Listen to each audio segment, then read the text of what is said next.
अस्सलाम वालेकुम स्टूडेंट, बिस्मिल्लाहिर्रहमानिर्रहीम। स्टूडेंट, आज हम कंप्लीट रेगुलर स्पेस के बारे में पढ़ेंगे। कंप्लीट रेगुलर स्पेस क्या होती है? आपके पास एक स्पेस है एक्स, ठीक है। वो कंप्लीट तब कहलाएगी अगर वो इन दो बातों पर क्या करे, सेटिस्फाई कर दे।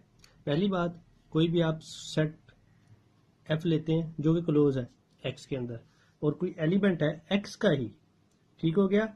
वो क्या है, एफ को बिलोंग ना करे, तो एक कंटिन्यूस फंक्शन एग्जिस्ट करेगा एक्स से रियल नंबर पे, यानी कि कोई रियल नंबर की ये इंटरवल है, ठीक हो गया।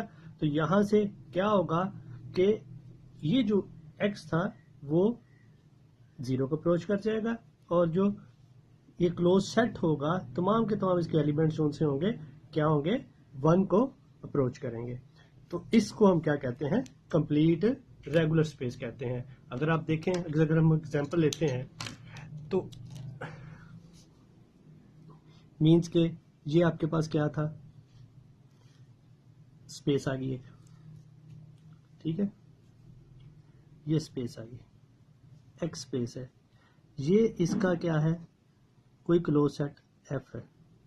ये कोई एक्स एलिमेंट पड़ा हुआ है, तो ये आपके पास एक रियल लाइन है, ठीक हो गया।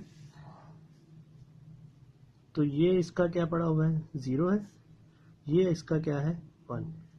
तो हमेशा अब जब भी इसके ऊपर कोई कंटिन्यूस फंक्शन अप्लाई होगा, तो इसका ये जो एलिमेंट होगा वो क्या होगा, इसको अप्रोच करेगा, और ये इसके जितने भी इसके एलिमेंट होंगे, पूरे का पूरा होल सेट जो सा होगा वो क्या करेगा, वन को अप्रोच करेगा। This is called complete regular space. I hope कि आप अंडरस्टैंड कर चुके होंगे। अगर आपके ज़हन में कोई क्वेश्चन हो आप कमेंट्स कर सकते हैं, इंशाल्लाह मैं आपको कमेंट्स का आंसर दूंगा। नेक्स्ट के लिए अल्लाह हाफिज़।